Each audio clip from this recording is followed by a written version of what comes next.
Good afternoon po mga kababayan, ma'am sir. This is Jam, the Filipino channel ng inyong pong lingkod. So today is October 15, 2025 at tayo ngayon ay papunta dito yan sa may South Lane, Pasong Put, Tamo, Tandang Sura, Quezon City po yan. At dadalhin po natin sa may Shell Select, sa may Mindanao Avenue, Bahay Turo North 11, Bahay Turo, Project 8, Quezon City po yan. Okay, so magbabalik po tayo mamayang konti po pag nakuha na po natin sila. Disclaimer lang po, ang content po natin ay kalsada at hindi ang passenger. Kaya nga naman, sakasakali man po na may marinig kayo mga pangalan ng lugar, dali lang po, pangalan ng tao, pangalan ng organizations, government or private man yan, ay wala pong kinalaman ang channel na ito. At wala pong pinapatungkulan. Lahat po ng pinag-uusapan dito ay pawang dito lamang po yan sa loob at wala pong pinapatungkulan sa labas. Okay po. So magbabalik po tayo mamaya konti pag nakuha na po natin sila.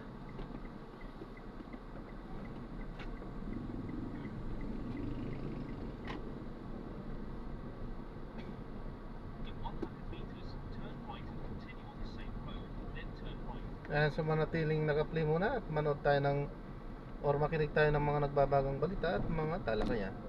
Nasa biyahe ka. O sige, nasa biyahe pala isipin. Ay, huwag nang pag inom-inuman, saka ang alak ilalagay sa sigana, huwag sa utak ha. Opo, maraming po. Ingat ka sa return ha. In 80 meters, turn right and continue on the same road. Bye-bye. Yan po, ay nasa biyahe kaya hindi natin makakontrol. Ma-expensive ang kasi nga, ganito. Magpakwento sa'yo. Kaya na nga yung tuwid na sa kalsada. Kalsada? Oo. Hindi naman. Nakakala ko nakakala. Pwede mo naman umarap pala sa pader. Umarap sa pader. Tapos tumingin. And then nakita nung kagawad. Sa version nitong si Richard, pinagsisigawan daw sa kagawad. Nagtapapangya siya. Kaya dun sa video, medyo umaalma. Parang huwag mo pinapangya. Bakit tawag dito, umiinig ka kasi sa pader. Nagpupulis na. Hinataw ngayon nung kagawad. Ang daming tama ni Richard. Dalawa sa isa, meron sa prank. Tigit sa isa. Tigit sa isa? Pero kung talaga, okay. May urea, may ammonia. Ano natin yun? Ang bilang otoridad, sana, huwag tayo padalit sa porket may hawak. Kahit nga mga pulis, di ba, hindi naman basta-basta pwedeng ginagamit ang pares. kaya nga ginagamit word ng maximum tolerance. Ano nga yun, meron silang terms of engagement. Yes. Diba? Kung mag-verbal, dapat wag naman yun talaga. Siguro, naintindihan ko din Richard na parang napagya. Tagong-tago na nga siya. Tapos yun nga, napuking lang siya. Nakita Hindi siya tago. ay, hindi siya tago. Okay. Okay. Kaya nga, inaway ni kagawad. Kaya nasusutan na lang. In the open. So, tutuloy lahat ng tao nakafocus. Yes! Okay. I get that. Yun. Kaya, nung pinagsisigawan ka, medyo na-offend ka. Kaya sabi niya ganyan, huwag mo papansin. Pero hindi. Namagitan naman, kasi nagkaroon din ng consequence. Dahil parang lumalabas pinapanigan yung kagawad. Tapos yun nga, namagitan si ibang pulis ng talumpit. Yes. Kaya ay ito, nakapag-usap sila at nagkabaliban yun rin. Diba? Uy, tayo mag-get well soon sa ating si Sheila Tubalina. Yes. No, lalo na kay I think hindi ba Hindi lang may dahil bilang mami, of course, alaga. Ay, hindi get well soon. Hindi lang Lexi, pwede kang tumawag, magpapilita. Oh, so yun, wala pakialam sa buhay niya. Ay, dapat nga pinag-usapan natin yung blue light. Ano ba yung blue light? Oo. Yun, ang flow naman, right now, napakakita namin, impact natin yung Secretary Hermosa, marami, no? Huwag natin, hindi naman exactly outrage, no? It is a seasonal event, marami. At saka, loob pa rin ng epidemiologic. Why is everyone so panicking? Because of our experience this morning, kung nakikita nila, nabalitaan pa rin sa hangin, Hong Kong hangin, Japan, yes, it's a flu season. So, wag tayong sobrang paranoid. Mamaya, ang payo ni Doc para makaiwas sa flu season. Meron lang tayo doon na mga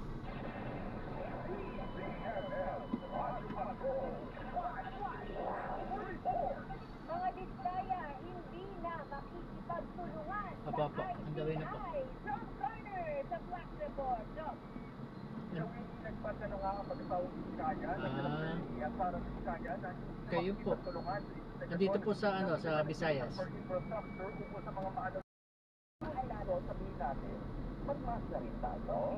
Dahil kung meron tayong bubutipon, mag-mask tayo to protect others. Hindi to protect yourself from others. Kung kayo po ay yes, kung kayo ang may kalagayan o bubutipon. Kung kayo naman po ay pupunta sa medyo crowded na area, mag-mask din kayo.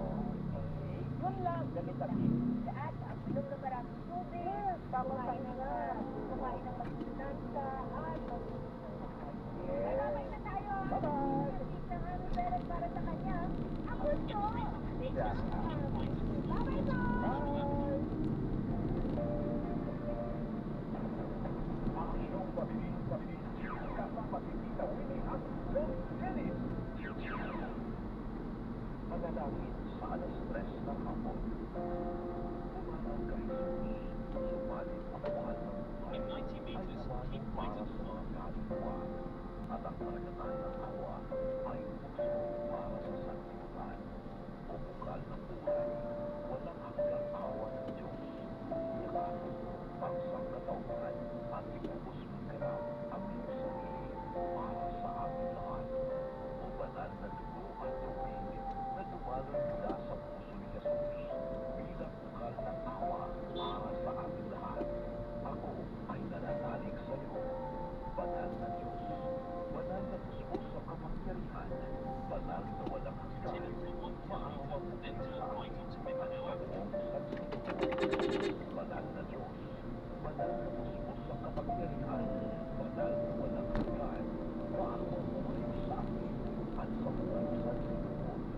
Banal na Diyos, banal na kusbos sa kapangyarihan, banal na walang hanggan, maawa mo kayo sa akin, at sa buong sansinuhan. Amen. O Jesus, Hari ng awa, ako ay nananalig sa iyo.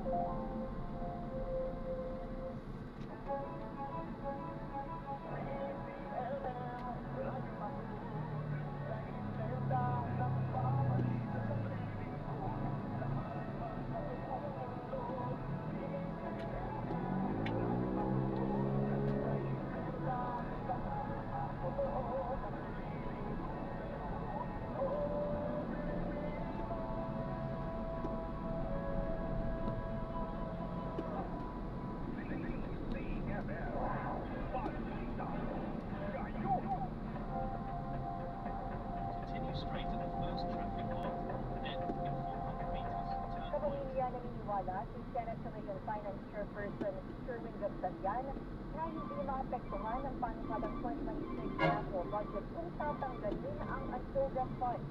Sa harap ito ng katirang kailangan ng Ansoga Fund para sa disaster response, kasunod ng nararanasang sakuna sa bansa. Sinabi sa DZMM ni Gabsalian na sapat pa ang pondo ng NDRSP kahit patapos na ang taon para respondihan ang mga malalaking kalamidad sa bansa gaya ng lindol at bagyo. Pabor din ang senador na idaan sa supplemental funds sakaling kailanganin ng karagdagang pondo para matiyak din ang transparency. Hindi pa nga nagagalaw yung lahat program para dyan. Ito lahat nasa program. Kung mayroong excess revenue or new revenue, pwede naman mag-supplementa. At mas maganda yun, mas transparent. Kasi pupunta sa Kongreso, pakikinggan at maririnig kung ano yung mga pagkagastusan. Sa ibang balita, sa sagutin ng lokal na pamahalaan ng Quezon City ang gastos sa burol at pagpapalibing ng 3 batang magkakapatid na namatay sa sunog sa barangay Santo Domingo. Narito ang kumpirmado. Siguradong balita mula sa Quezon City at ni Radyo Patrol, Kenny Cordero.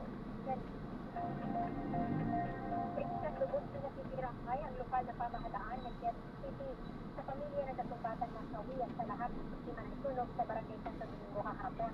Ayon sa lokal na pamahalaan, sasabitin ng lungsod ang lahat ng nagsisil mula burol hanggang servisyo ng 3 bata. Kasabay nito magkakaroon din ng psychosocial intervention para sa pamilya. Magbibigay din ng lokal na pamahalaan ng tulong pisikal at disaster relief package sa lahat ng nasunugan. Pinag-aaralan din ang posibilidad na mairinda ang mga apektado ng sunog sa Integrated Disaster Shelter Assistance Program ng DHSC para matulungan silang makabangon at muling makapagsimula. At yan ang nagkumpirmado. Sigurado ito ang Radyo Patrol, Kenny Cordero, CNN. Maraming salamat, Kenny Cordero. At abangan mamaya sa headlines sa hapon. Inang patay sa pananakit ng mister sa Lawrence, Batangas. Kuwaiting ginatulad ng 14 na taong pagkakakulong dahil sa pagpatay sa isang OFW. At mayorya ng mga Pilipinong naniniwalang talamak ang korupsyon sa pamahalaan. At yan ang mga balita basta't may nangyari, nakareport agad sa DZMM. Manatiling nakatutok sa DZMM, Facebook at YouTube channel. Ako po sa Teresa Lito. DZMM, balita ngayon. Sa panahon ngayon, mahirap humanap ng taong marunong umunawa. Ako to, si Chang Ani. Hindi rin ganun kadaling magtiwala. Ako to, si Chang Ani. Sino pa ba ang pwedeng makinig? Ako to, si Chang Ani. Kanino pa ba ang pwedeng lumapit? Ako to, si Chang Ani. Buti na lang, nariyan ang nag-iisang tiyan ng bayan. Nakikinig, nagmamahal. Ang inyong makakasama araw-araw sa DZMM Radyo Patrol Phase 30 at DZMM Teleradyo. Walang iba kundi Ako to, si Chang Ani. Good afternoon. Good afternoon. Good afternoon. Magandang merienda.